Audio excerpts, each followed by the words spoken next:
donc presque la moitié de façon chronique. Donc, cela a un retentissement sur les qualités de vie, la morbidité et la mortalité avec une majoration des syndromes dépressifs et anxieux.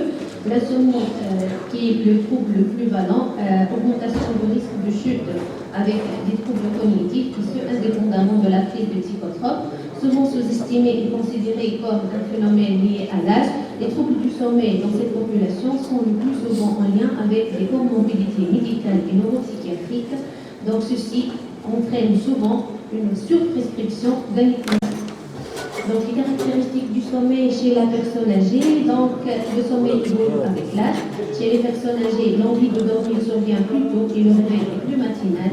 La modification la plus importante et la plus désagréable est l'augmentation du nombre et de la durée des éveils nocturnes liée à l'augmentation des phases de sommeil lent léger et à la diminution du sommeil lent profond. Donc, avec le vieillissement, il y a une diminution du sommeil calme et profond, une fragilité de l'organisation cyclique du sommeil, un taux d'efficience du sommeil qui est bas, pas de modification du taux du sommeil paradoxal, il y a une altération de la chronobiologie et une surestimation du temps. Il faut identifier le trouble du sommeil qui se définit par une difficulté d'endormissement de plus de 30 minutes, des réveils fréquents avec difficulté à se rendormir, un sommeil non réparateur avec réveil pénible, l'hypnogramme est perturbé avec réduction des temps de sommeil profond et paradoxal. Il faut différencier les insomnies transitoires occasionnelles, qui sont dans la durée et inférieure à 3 semaines. Donc ceci constitue une meilleure indication des hypnotiques. Par contre, les insomnies chroniques, souvent plurifactorielles, il faut traiter les causes somatiques, les algies, les prurites, etc. Et dans 35% des cas, elle est secondaire à une pathologie psychiatrique. Les insomniaques chroniques traités ont un sommeil moins lent et de plus mauvaise qualité que les patients identiques non traités. Donc, quelles sont les étiologies à évoquer devant des troubles du sommeil chez le sujet âgé? La première étiologie qui est la plus fréquente, c'est l'insomnie. C'est une plainte subjective, difficulté d'endormissement et ou des réveils nocturnes fréquents et ou un réveil matinal précoce associé à un retentissement diurne, telle que somnolence, fatigue, irritabilité. La durée, elle est supérieure à 3 semaines. La prévalence, elle est plus élevée chez la femme, qui est touchée dans 40% des cas, alors que les hommes sont touchés dans 23% des cas.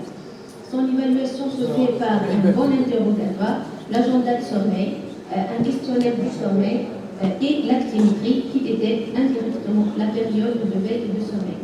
Le traitement de l'insomnie du sujet âgé se fait par des mesures non pharmacologiques, donc avoir une activité physique, bénéficier d'une exposition quotidienne à la lumière du jour, éviter la consommation de caféine, éviter les activités psychostimulantes, etc.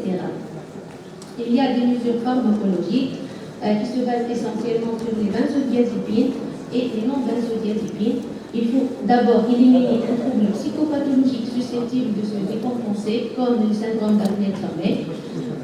Il faut prendre le médicament au moment du crochet. Il faut commencer toujours par des doses minimales efficaces. Il faut choisir les médicaments à demi-vie courte s'il y a un trouble d'endormissement et une demi-vie moyenne si réveil nocturne. Il faut que le traitement soit de courte durée, inférieur à 30 jours, contrat de durée déterminée, avec arrêt progressif qui s'étale entre 4 à 10 semaines, et il faut réévaluer. Dans ce cas, il faut toujours bien expliquer aux patients. La deuxième étiologie, ce sont les troubles respiratoires du sommeil, donc qui comprennent le syndrome d'apnée obstructive du sommeil ainsi que le syndrome d'hypoventilation pendant le sommeil. Le syndrome d'apnée hypopnée obstructive du sommeil touche 25% des sujets âgés et ceci est dû aux modifications anatomiques et physiologiques. Il est favorisé par la prescription plus importante de benzodiazépines et des opiacés. Le dépistage se fait par un bon interrogatoire du conjoint et de l'entourage pour détecter les gonflements diurnes et quotidiens. Et pour la somnolence diurne, il faut utiliser l'échelle de somnolence Epworth qui nous donne une idée claire sur la somnolence diurne.